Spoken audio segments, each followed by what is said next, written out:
आपको क्या लगता है देश को किसकी जरूरत है, मोदी जी की जरूरत है या अंबेडकर जी की?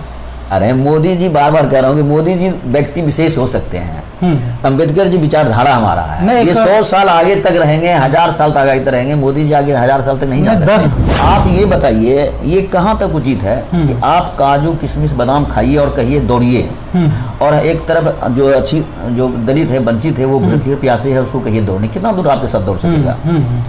अब दलित को साथ लेकर चलो ना, तभी तो विकास होगा। वो हमेशा इसलिए तो पूंजीवादी के विरोध हुआ करते थे। वो हम किसी को अरबों रुपया, किसी को 2 रुपया भी नहीं है, तो विकास ये नहीं करता। ये विकास नहीं। मनुस्मृति होते हुए, चाणक्य नीति होते हुए, विदुर नीति होते हुए और कई नीतियां थी, क्या जरूरत पड़ी अंबेडकर जी को कि जो है ब्रिटेन का, इंग्लैंड का, अमेरिका का, फ्रांस का, कहाँ का संविधान, और उसको पढ़ करके नकल करके एक जो है संविधान बना लेना? ऐसे संविधान से देश का तो विकास होगा क्या? हमको गले लगाओ ना, अच्छा चीज है, गले लगाओगे, हम भी आपके साथ 4 कदम चलेंगे। आप हमको गले लगाओगे नहीं, हमको अछूत समझोगे, और हम सुनेंगे आपके साथ कैसे चलेंगे? जो है 2025 में संविधान का निर्माण होता है, तो कंप्यूटर टाइपिंग की मदद से, एआई की मदद से बन सकता, तो अंबेडकर की तो जरूरत नहीं थी। इसने अपने दिमाग से, अपनी सोच से तो संविधान बनाया नहीं। 2 आदमी अगर विश्व के शिखर पे चला जाए और बाकी आदमी भूख के लिए मरे, वो विश्व गुरु बन सकते हैं क्या? नहीं। आप इनके अंबेडकर के संविधान को एक बार अपना लीजिए, इनके सिद्धांतों को अपना लीजिए, विश्व गुरु बनने से कोई नहीं रोक सकता। नमस्कार, मैं मिथिलेश यादवेंद्र और आप देख रहे हैं अपना मुंगेर। अपना मुंगेर के खास कार्यक्रम सफरनामा में आज हमारे हमसफर हैं मनीष कुमार यादव। समाज सेवक हैं, समाज सुधारक हैं, और आजकल जब पूरे देश में अंबेडकर को लेकर एक अलग धारणा बनी है, उसी बीच हर घर अंबेडकर नामक एक पुस्तक लाकर समाज में एक संदेश देने का काम किया है। आज जो है हर घर अंबेडकर की क्यों जरूरत है, और इस पुस्तक के माध्यम से वो समाज को क्या संदेश देना चाहते हैं, क्या सचमुच में समाज जो है ऐसे पुस्तक से लाभान्वित होंगे? आप बने रहिए हमारे चैनल पर और देखिए हमारा खास प्रोग्राम सफरनामा मनीष कुमार यादव जी के साथ। अच्छा मनीष जी, ये बताइए कि आज पूरे देश में घर घर मोदी का नारा चल रहा है, और ऐसे में आप हर घर अंबेडकर नामक एक पुस्तक को प्रकाशित किया है। आपको क्या लगता है देश को किसकी जरूरत है, मोदी जी की जरूरत है या अंबेडकर जी की? मित्र जी, निश्चित तौर पे अंबेडकर जी की जरूरत है देश को। मोदी जी व्यक्ति विशेष हो सकते हैं। अंबेडकर जी एक विचार है, एक सोच है, एक विचारधारा है, इनके जगह कोई नहीं ले सकता है। और आज की डेट में, आज क्या सदियों आगे भी, 100 साल आगे भी लोगों को अंबेडकर की आवश्यकता पड़ेगी। इसलिए आप जो कहा कि घर घर मोदी, हमने लिखा दिया हर घर अंबेडकर। और हर घर अंबेडकर इसलिए है क्योंकि 100 साल आगे भी इनको आवश्यकता होगी। मोदी जी आज हैं, कल चले जाएंगे, फिर उनका इतिहास रह जाएगा। आप देखिए कि डॉक्टर भीमराव अम्बेडकर जी ने किन विपरीत परिस्थितियों में शिक्षा ग्रहण किया, और हम लोगों के लिए, दलितों के लिए, पिछड़ों के लिए, शोषितों के लिए, वंचितों के लिए, छूत अछूतों के लिए क्या क्या नहीं किए, वो क्यों कर सके? एक शिक्षा के माध्यम से ही किया इन्होंने। आप बताइए, उस समय विदेश जाके पढ़ाई कर ली इन्होंने। उसमें उन्होंने शिक्षा के महत्व को समझा, जो कि उस समय लोग पढ़ना सोचना भी गुनाह था, और ये आदमी विदेश जाके पढ़ के आ गया। इसलिए शिक्षा के महत्व को समझिए, और इसी उद्देश्य के लिए दिया गया है कि हर घर अंबेडकर रखिए, और रखिएगा तो आपके मन में विचार आएगा, और आपको लगेगा कि नहीं, अंबेडकर जैसा हमें भी कुछ करना चाहिए। मतलब और इसलिए अंबेडकर जरूरी है। अंबेडकर को ही आप आंख बंद कीजिए ना, आप बंद कीजिएगा, समझ में आएगा अंबेडकर क्या है, और इसके आधार पर आप शिक्षा ग्रहण कर लीजिए, कीजिए ग्रहण, कोई दुख नहीं है।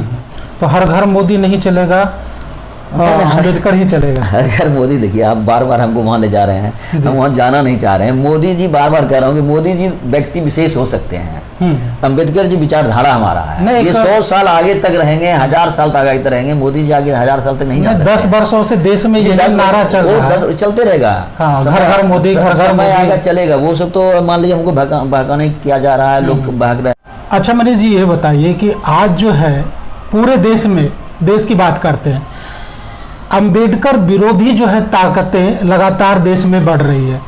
अंबेडकर जी की मूर्तियां तोड़ी जा रही है, संसद भवन से उसका जो है प्रतिमा को हटा दिया गया, उनके पोस्टर को हटा दिया।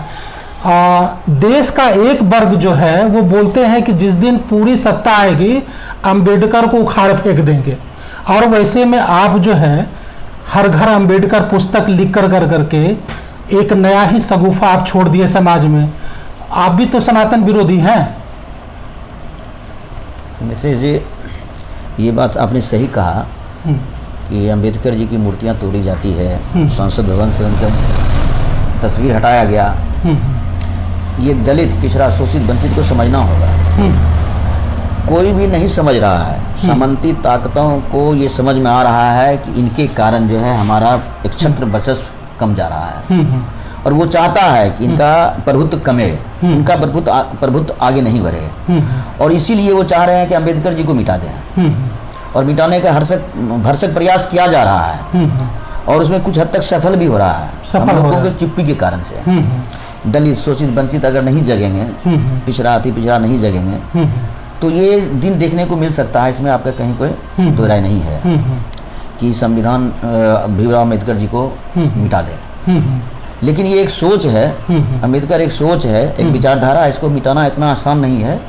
और हम लोग इसी के लिए निकाले हैं हर घर अम्बेडकर, हर घर डॉक्टर अम्बेडकर इसलिए निकाले हैं कि आपकी जो आपको क्या करना है, आप क्या कीजिएगा, अम्बेडकर जी ने आपके लिए क्या किया है, इसके थ्रू आप सके आप इसको उस सामंती ताकतों को रोक सकते हैं। और रही आपने कहा सनातन, क्या बताया आपने? हाँ, सनातन विरोधी मतलब ये है ना कि पूरा देश जो है आज सनातन सनातन चिल्ला रहा है ना, और वो बोलता है कि सनातन जो है पूरा। आपने एक अच्छा क्वेश्चन किया। हाँ, सनातन विरोधी है, सनातन जो भी हो। इस पर ज़्यादा स्टडी हमारा नहीं है, लेकिन फिर भी एक चीज़ बता दूं। अब जब बाबा साहब अम्बेडकर का जीवनी पढ़िएगा तो उसमें बचपन में चर्चा किया हुआ किताब में कि बचपन में इनके घर सुबह शाम आरती हुआ करती थी। ये पक्का हिंदू थे, इनके घर आरती हुआ करता था, लेकिन ये कहीं बाहर जाके पूजा नहीं कर सकते, ठीक, घर में ही पूजा करते थे। जब ये बड़े हुए तो इनके साथ जो दुर्व्यवहार किया गया तो इनको लगा कि अब हमें भी पूजा, हिंदू हैं तो हमको मंदिर जाने का अधिकार होना चाहिए, हम भी बाहर जाके पूजा कर सकें। इसकी उन्होंने लड़ाई लड़ी। तो ये सनातनी पहले से थे। अच्छा। और आपको ये बता दें कि देखे होंगे इनको, इनकी मृत्यु हुई 6 दिसंबर 1956 को। ठीक। इन्होंने बौद्ध धर्म स्वीकार किया 14 नवंबर 56 को, मतलब मरने से 2-3 साल पहले। उन्होंने काफी इंतजार किया कि मुझे हिंदू समझ लो। अगर हिंदू समझ लिया होता तो ये हो सकता है कि शायद धर्म परिवर्तन नहीं करते। और ये आज सनातनी जो कह रहे हैं आप, पक्का सनातनी थे, सनातनी हैं, रहते हैं। और इसका उदाहरण है कि वो जा सकते थे ईसाई धर्म में, वो जा सकते थे मुस्लिम धर्म में, लेकिन बौद्ध में क्यों गए? बौद्ध एक सनातन धर्म ही है। सनातन का मतलब आपको समझना होगा। सनातन को 2 तरफ से बांट सकते हैं आप। एक सनातन होता है, सना का मतलब स्तुति होता है, वंदना होता है, और तन शरीर होता है। आपके द्वारा क्या किया जो सनातन है, वंदना है, स्तुति है, वो किसी का हो सकता है। भगवान का कीजिए, पैगंबर कीजिए, गुरु नानक देव कीजिए, यीशु प्रभु यीशु कीजिए, किसी कर सकते हैं। और दूसरा होता है सनातन, 4 शब्द से बना हुआ है। सत्य है, तथस्थ है, निष्ठा है, और नेकी है। इस सब 4-5 चीज से मिला के बना हुआ सनातन है। तो वो कोई भी हो सकता है, कोई भी धर्म हो सकता है। अब देखिए कुछ बताते हैं, अच्छा लगता है जब बता दी, चर्चा छेड़ दी है आप, कि जैसे हमारा आपको किसी आदमी को हरा कपड़ा पहने हुए देखिएगा, आप समझ जाइएगा कि राजद का फॉलोवर से ही। क्यों समझते हैं? क्योंकि राजद ने उसको अडॉप्ट कर लिया, दिमाग में ये सेट हो गया कि राजद का ही है वो। उसी तरह से सनातन शब्द का जो है ना एडॉप्शन हो गया हिंदू धर्म में। जैसे सनातन लीजिएगा, हिंदू जुड़ जाएगा उसमें। इसलिए सनातन, अम्बेडकर जी सनातन थे, इसमें कहीं कोई दुमत नहीं है। नहीं सनातन होते तो वो हो सकता है कि मुस्लिम धर्म स्वीकार कर लेते, वो बौद्ध में ही क्यों गए? ये आपको सोचना होगा, और उन ताकतों को भी सोचना होगा, और सोचना पड़ेगा। आज नहीं कल तो सोचेगा, सोचना पड़ेगा। और ये झूठ कब तक चलेगा? मतलब समाज का एक वर्ग है बोलता है कि वो स्वार्थी व्यक्ति थे अम्बेडकर जी, और स्वार्थ में अपनी भलाई के लिए, अपने समाज की भलाई के लिए वो बौद्ध धर्म को अपना लिए, अपने समाज को आरक्षण दिला दिए। और एक समाज का जो है बड़ा वर्ग जो है आज आरक्षण से वंचित है, उसका कुछ नहीं हो रहा है। सरकारी संपत्तियों पे, सरकारी नौकरियों पे इन्हीं वर्गों का जो है अधिपत्य है, नौकरी में घुस जाते हैं, जबकि और भी जातियों में पढ़ी लेकिन उनको नहीं मिलती है नौकरी। तो ये भी तो कारण हो सकता है कि अंबेडकर जी है स्वार्थ की को लेकर करके अपनी भलाई के लिए, अपने समाज की भलाई के लिए बौद्ध धर्म को अपना लिए और हिंदू धर्म को छोड़ दिए। तो उसमें जो है आप अंबेडकर जी को प्रमोट कर रहे हैं, इसका तो आप सफाई दीजिए हमें। आपने कहा कि आरक्षण, हाँ। वो बंटवारा, वो अपने समाज को लेके चलने के लिए स्वार्थी, ये सब जो है, देखिए ये सब शब्द जो है अच्छा नहीं लगता मुझे। ये मैं नहीं बोले, समाज अच्छा नहीं लगता। मैं फिर भी मैं बता दूं हाँ। कि आपको देश बनता है किससे? हाँ, समाज से। जी जी जी। पहले परिवार होता है, फिर समाज होता है, फिर देश होता है। अगर मैं अपना परिवार ठोस कर लूँ, मैं आज परिवार मेरा शिक्षित हो जाए, आज मेरा परिवार संपन्न हो जाए, तो मेरा समाज संपन्न हो जाएगा। कल समाज जब संपन्न हो जाएगा तो देश मेरा संपन्न होगा। तो वही तो अम्बेडकर जी चाह रहे थे ना। आप किसी एक को छोड़ के आप अपना परिवार को संपन्न नहीं कीजिए, अपना परिवार को छोड़ दिए, अपना समाज को गरीबी में धकेलते जाइए, तो क्या समाज, देश विकसित हो सकता है? क्या नहीं हो सकता है। इसलिए उन्होंने दबे कुचले शोषित वंचितों के लिए हमेशा वो तो यही कह रहे थे ना कि आप मुझे भी पक्का मकान दे दो, उन्हें भी गाड़ी दे दो, उन्हें भी घोड़ा दे दो। आप ये बताइए, ये कहाँ तक उचित है कि आप काजू किशमिश बादाम खाइए और कहिए दौड़िए, और एक तरफ जो दलित है, वंचित है, वो भूखे प्यासे है, उसको कहिए दौड़ने। कितना दूर आपके साथ दौड़ सकेगा? आप भी उसको काजू किशमिश बादाम दीजिए, आपके साथ नहीं दौड़ेगा तब बताइएगा। उसको बराबरी दे दीजिए, उसके बाद कोई आवश्यकता नहीं आरक्षण का, कोई आवश्यकता नहीं ये बंटवारा का। भला उनका कहने का मतलब है कि उनके समाज का शोषण हुआ, शोषण है, और एक समाज का वर्ग शोषण किया उसका। जी जी। और जब वो जागरूक हुए, पढ़े लिखे ज्ञानी हुए, संविधान का निर्माण किए, तो अपने और समाज के लिए जो है ये कदम उठा लिए। जी जी। ये उचित है। दूसरे के बारे में भी तो सोचते। आज हमेशा दूसरे के बारे में सोचा जा रहा है, ऐसा नहीं है। आप बार बार कह रहा हूं मैं कि ये हर चीज जो मिला हुआ है किसी से दूसरे से जुड़ा हुआ है। जब तक मेरा विकास नहीं होगा आप अधूरा है, आपका विकास नहीं होगा मेरा अधूरा है। तो आप मुझे भी लेके चलो साथ, अब दलित को साथ लेके चलो ना, तभी तो विकास होगा। वो हमेशा इसलिए तो पूंजीवादी के विरोध हुआ करते थे। वो हमेशा इक्वल डिस्ट्रीब्यूशन ऑफ वेल्थ चाहते थे, हमेशा संपत्ति का बराबर बंटवारा हो। अब किसी को अरबों रुपया, किसी को 2 रुपया भी नहीं है, तो विकास ये नहीं कहता है। ये विकास नहीं। आपको इस चीज को समझना होगा और उन ताकतों को भी समझना होगा कि हमको अधिकार दे, हमको आगे बढ़ने का मौका दे, तभी देश विकास हो सकता है। और इसी के लिए अम्बेडकर जी लड़े। जी, अम्बेडकर इसलिए लड़े थे, और इसलिए मेरा उद्देश्य है कि हर घर अम्बेडकर रहे। समाज में प्रबुद्ध जनों का कहना है, ज्ञानी पुरुषों का ज्यादा कहना है, जिसकी संख्या देश में बहुत ज्यादा ही है। तो वो लोग कहते हैं कि जब मनुस्मृति होते हुए, चाणक्य नीति होते हुए, विदुर नीति होते हुए और कई नीतियां थी, क्या जरूरत पड़ी अम्बेडकर जी को कि जो है ब्रिटेन का, इंग्लैंड का, अमेरिका का, फ्रांस का, कहाँ का संविधान, और उसको पढ़ करके नकल करके एक जो है संविधान बना लेना। ऐसे संविधान से देश का तो विकास होगा क्या? 70-75 साल हो गए। अगर मनुस्मृति से ही बनता, चाणक्य नीति से बनता, तो विश्वगुरु बन जाता भारत। लेकिन अभी तो देश की हालत आप देख रहे हैं। ये प्रबुद्ध जनों का कहना, और मीडिया के थ्रू हम ये पूछ रहे हैं आपसे, क्या कहना आपका इस पे? ये प्रबुद्ध जनों का कहना नहीं है बस। आपको मित्रेश जी ये जानकारी दे दें, मुझे आश्चर्य लगता है कि मनुस्मृति और चाणक्य नीति से देश चले, ये आश्चर्य वाली बात होगी।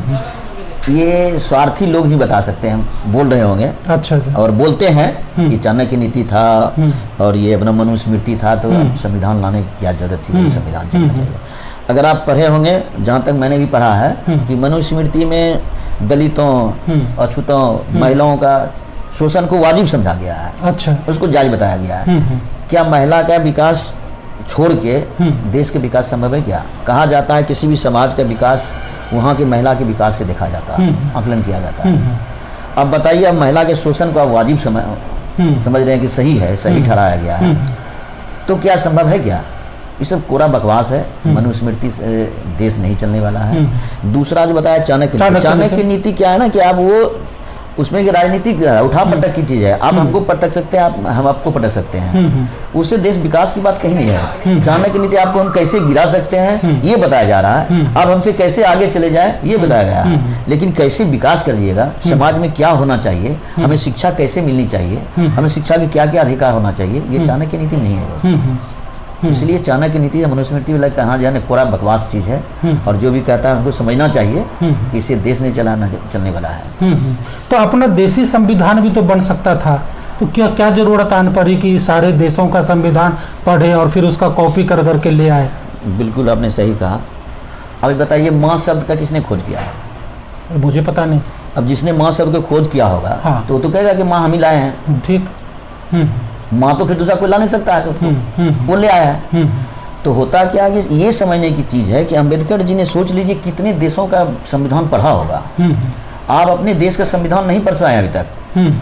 अब हमको लगता है हम लोगों ने भी अपने देश का संविधान पूरा नहीं पढ़ पाए हैं, और वो व्यक्ति समझिए कितने देशों का संविधान पढ़ा होगा और उसी से छांट छांट के लिया ना। आज हम मान लीजिए आदर्श गांव बनाना चाह रहे हैं, आदर्श गांव के बारे में पढ़ेंगे हम, तब तुम आदर्श गांव के बारे में जानेंगे क्या होना चाहिए। जी जी। और उन्हीं से छांट के हम लिखेंगे आदर्श ग्राम में क्या होना चाहिए। एक मैनिफेस्टो बनाएंगे आदर्श ग्राम के लिए ये चीज चाहिए हमको, तो उसी से लिखेंगे। इसीलिए ये समझने की चीज है, ये जानने की चीज है। आपको ये जानकर खुशी होनी चाहिए उस समय की, जो इस तरह के लोग बात करते हैं कि ये विदेश से है। अरे विदेश के जो अच्छा है चीज था उसी को लिया गया है, जो खराब था उसको कुछ लिया गया है। तो ये तो होना ही है, होगा ही। जो जहाँ समूचा समाज का अच्छा चीज आप चाहते हैं कि हर आदमी समाज का अच्छा चीज अडॉप्ट कीजिए, बुराई चीज को छोड़िए। ये तो अम्बेडकर जी भी कह रहे हैं कि आप जो बुराई चीज उसको छोड़ दो ना। आप आपसे घृणा करते उसको छोड़ दो, हमको गले लगाओ ना, अच्छा चीज है। गले लगाओगे हम भी आपके साथ 4 कदम चलेंगे। आप हमको गले लगाओगे नहीं, हमको अछूत समझोगे और हम सुनेंगे आपके साथ कैसे चलेंगे। तो क्या सचमुच अम्बेडकर जी ने संविधान की रचना किया था क्या? बिल्कुल बिल्कुल, अम्बेडकर जी ने ही संविधान। ऐसा कहा जाता है कि 75 साल पहले जो है संविधान की रचना हुई थी, और उस समय जो है चूँकि इनकी इंग्लिश बहुत अच्छा था, विदेश में पढ़े थे जाकर के, हैंड राइटिंग अम्बेडकर जी का बहुत अच्छा था, बहुत जल्दी ये पढ़ लेते थे। आज के डेट में अगर जो है 2025 में संविधान का निर्माण होता तो कंप्यूटर टाइपिंग की मदद से, एआई की मदद से बन सकता, तो अम्बेडकर की तो जरूरत नहीं थी। इसने अपने दिमाग से, अपनी सोच से तो संविधान बनाया नहीं। ये लोगों का कहना है, इस पे क्या कहना है? नहीं, आपको ये चीज़ मानना होगा, दिमाग का ही, सोच का ही परिणाम है संविधान। जी। आज एआई हो जाए या कंप्यूटर से हो सकता है आज से 2 साल पहले, आगे जो है क्या होगा कोई नहीं जानता है। तो ये तो समय की मांग है। दूसरा एआई भी जो है वो भी दिमाग का यूज होगा, उसमें बिना दिमाग यूज किए आप चाहिएगा कि बन जाएगा, वो संभव नहीं है। और संविधान समझिए उनका दिमाग का ही देन है, जो कि इतना अच्छा संविधान लिख पाए। बिना दिमाग का संभव नहीं था, और वो दिमाग सिर्फ और सिर्फ भीमराव अम्बेडकर जी के पास थे। और आपने कहा कि संविधान जो लिखा इन्होंने ही लिखा। आपको बता दें प्रारूप समिति में 7 सदस्य थे, ठीक। उसमें से एक की मृत्यु हो गई, एक अमेरिका चले गए, कुछ वो स्वस्थ थे, 2 आदमी दिल्ली से बाहर रहते थे। एक उसमें जो अस्वस्थ थे उन्होंने ही लिखा है, आप जब पढ़िएगा उनके बारे में, उनका नाम मैं मिस कर रहा हूँ, क्या नाम था, उन्होंने ही कहा है कि मैं बीमार था, बाकी 2 आदमी, एक आदमी एक्सपायर कर गया, अमेरिका चले गए, 2 आदमी दिल्ली से बाहर होने के कारण सारा रिस्पॉन्सिबिलिटी जो था, लिखने की जिम्मेदारी सारा जो था, ये अम्बेडकर जी का, उन्होंने बखूबी निभाया, इसमें कहीं कोई कमी नहीं है। और ये देख लीजिए ना, उस समय जिस समय ये संविधान लिखा गया है, जिस समय ये दिया गया है, सोच सकते हैं अभी जब ये स्थिति है, उस समय क्या स्थिति रही होगी। उस समय तो अछूत को कुर्सी बैठने नहीं दिया जाता था, और उस समय इन्होंने लिखा, कितना विरोध हुआ होगा, और एक अच्छा चीज था इसलिए पास हो गया, ये तो पास नहीं होता बस। ये संविधान नहीं रहता, उसको कोरा में फेंक दिया होता। तो क्या अम्बेडकर जी के नक्शे कदम पे चलकर भारत फिर से विश्व गुरु बन सकता है क्या? अब विश्व गुरु बनना किसको कहते हैं? जहाँ आप विश्व गुरु बनना किसको कहते हैं? विश्व दो आदमी अगर विश्व के शिखर पे चला जाए और बाकी आदमी भूख के लिए मरे, वो विश्व गुरु बन सकते हैं क्या? नहीं। इनके रास्ते पे चलेंगे, भीमराव अम्बेडकर जी के रास्ते पे चलेंगे ना, और हर आदमी संपन्न होगा, हर आदमी एक समान होगा, और ना कोई गरीब होगा, ना कोई अमीर होगा, ना कोई घृणित होगा, ना अघृणित होगा, जिसके कारण से विश्व गुरु हम बन सकते हैं। आप इनके अम्बेडकर के संविधान को एक बार अपना लीजिए, इनके सिद्धांतों को अपना लीजिए, विश्व गुरु बनने से कोई नहीं रोक सकता है। आप 4 आदमी को बना दीजिए विश्व का सबसे धनी आदमी, बाकी आदमी भूख के लिए मर रहे हैं, कभी विश्व गुरु नहीं बन सकते हैं। यही तो इन्होंने कहा है, इनका यही तो कहा हुआ है कि आप हमको दीजिए और विश्व गुरु बनने से कोई नहीं रोक सकता है। इनके अगर रास्ते पे चले ना तो विश्व गुरु बनने से हमें कोई नहीं रोक सकता है, जान लीजिए। मतलब विश्व गुरु की देश का हर आदमी सुखी और संपन्न हो, एक जैसा हो जाए। देखिए क्यों नहीं होगा, ये तो इनका कहना है। समानता का अधिकार दे दो हमको, हम भी समान रहे, आप भी समान रहिए। विश्व में कैसे नहीं हम विश्व गुरु बन सकते हैं? यहाँ तो हमारा आज चल रहा है कि भाई कुछ चुनिंदा लोगों को बना दो, बाकी सबको खिला भूखे रहने दो। ऐसी पुस्तक लिखने की प्रेरणा आपको कहाँ से मिली मनीष जी? देखिए, मैं देख रहा था अमित शाह जी को, माननीय गृह मंत्री जी को देख रहा था। उन्होंने जब कहा था कि अम्बेडकर एक फैशन हो गया है, तो उस दिन मुझे लगा इससे बड़ा अपमान अम्बेडकर जी का कुछ नहीं हो सकता है। और उस दिन मैंने किताब लिखना शुरू किया, उसी दिन से। तो मैंने काफ़ी किताब पढ़ा। हाँ। बहुत कुछ छांट के इतनी पतली किताब लिखना काफ़ी मुश्किल था, काम था। मैंने दर्जनों किताब पढ़ा, किताब पढ़ के सार किया।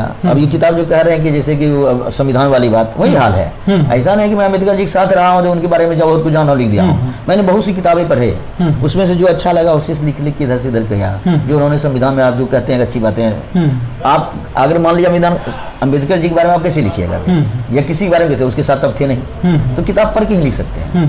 तो वही मैंने किया, अम्बेडकर जी के बारे में लिख के किया, उसको देख के पढ़ के किया है। और अच्छा लगा कि हमारा एक किताब बन के तैयार हो गया।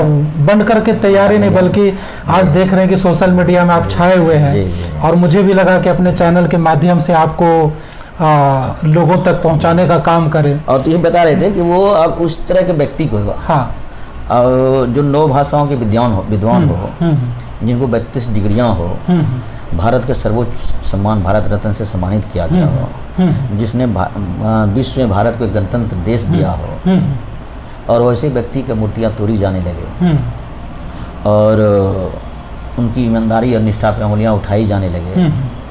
और तो और जब संसद भवन में अम्बेडकर एक फैशन हो गया, कह के उपहास उड़ाए जाने लगे, तब हर घर अम्बेडकर का होना लाजमी हो गया।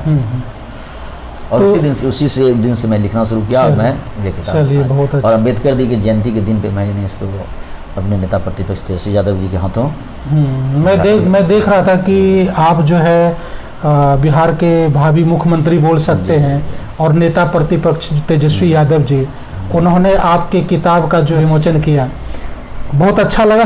क्या संदेश देना चाहते हैं इस पुस्तक के माध्यम से पूरे भारतवर्ष के, खास करके युवाओं को, और खास करके जो पिछड़े हुए लोग हैं, जो अभी भी देश के कई संसाधन से वंचित हैं, अभी भी स्ट्रगल कर रहे हैं, अभी भी हैंड टू माउथ है, उनको क्या संदेश देना चाहते हैं? मैं कह रहा हूँ, आपको इससे पिछले भी बता ही चुका हूँ आपको, इस किताब में और अपने मार्फत से ये कहना चाह रहा हूँ, ये किताब स्वप्रेम भेंट है उन नागरिकों को, उन छात्र नौजवानों को जिनके कंधों पे समाज की उत्थान, देश की विकास की जिम्मेदारी है। और आप इनके विचारधारा पे चलिए, इनके विचारधारा से चलिएगा। आप कितना ही गरीब क्यों ना हो, कितना असहाय क्यों ना हो, आप विकास कीजिएगा, आगे बढ़िएगा, इसको कोई नहीं रोक सकता है। और मेरा संदेश है कि इस किताब को मैक्सिमम जहाँ तक जा सके पहुँचाइए, आप लोगों से रिक्वेस्ट है, और हर घर पहुँचाने का मेरा भी प्रयास है। अभी मैंने 5000 प्रतियाँ इसकी छपाई है, और मैक्सिमम कोशिश करता हूँ जहाँ तक होगा करूँगा।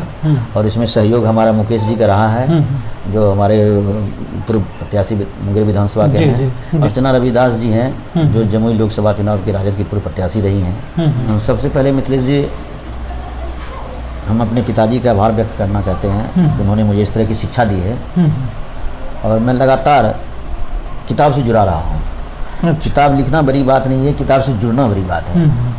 ये परिणाम है किताब से जुड़े रहने का, और जो कि मुझे प्रेरणा मिली मेरे पिताजी से। और उसमें मेरी वाइफ भी बहुत, प्रीति यादव भी बहुत सहयोग की है। एक्चुअली मैं किताब लिखता था रात में 10 बजे के बाद मैं लिखने बैठता था, वो सोने जाती होती है, और वो बोलती थी, मैं बोलता था कि लाइट ऑफ कर दूं क्या, तो नहीं रहने दीजिए। वो कष्ट में सह के भी वो सोचते थे नहीं कोई अच्छा किताब लिख रहा है तो लिखने दिया जाए। उसका भी भरपूर सहयोग रहा मेरी वाइफ प्रीति यादव जी का। हमारे जितेंद्र कुमार जी हैं, जो कि मेंस कांग्रेस के कार्यवाहक सचिव रहे हैं जमालपुर कारखाना के, उनका है। हमारे सभी इष्ट मित्रों जो हमारे हैं सबका है। उसमें से दिनेश जी हैं, वीरेश जी हैं, नल्लू जी हैं, मुकेश सक्सेना जी हैं, गर्वेंदु रणधीर जी हैं, रवि सिंह जी हैं, शिशिर कुमार लालू जी हैं, और हमारा एक LIC के भोला जी हैं, और ऐसा है। रंजीत पासवान जी हैं, शिक्षक हैं, वो भी हम लोग को बराबर सपोर्ट करते रहे कि नहीं ठीक लिख रहे हैं, ठीक कर रहे हैं। और उन लोग के सहयोग से हुआ, बाकी जिनका नाम नहीं ले सका उनका भी सहयोग है। और हम चाहते हैं कि इस तरह का सहयोग उनका बना रहे, जो कि अगली किताब में जल्द भी लिखूंगा उसके भी। अच्छा, अगली किताब भी आ रही है, इसी का लार्ज रूप आएगा कि और ये बताऊंगा बाद में। दूसरा किताब होगा, इससे हट के होगा, लेकिन है समाज के लिए, वो किताब है। तो इसीलिए हम अपने चैनल के भी माध्यम से आप अपील कर सकते हैं, डायरेक्ट आप जुड़िए और अपील कीजिए लोगों से। नमस्कार, एक बार मेरा किताब हर घर डॉक्टर अंबेडकर अवश्य पढ़ें और अंबेडकर जी के विचारधारा पे चलने का प्रयास करें। देश को विश्व गुरु से बनने से कोई नहीं रोक सकता है, ये मेरा दावा है।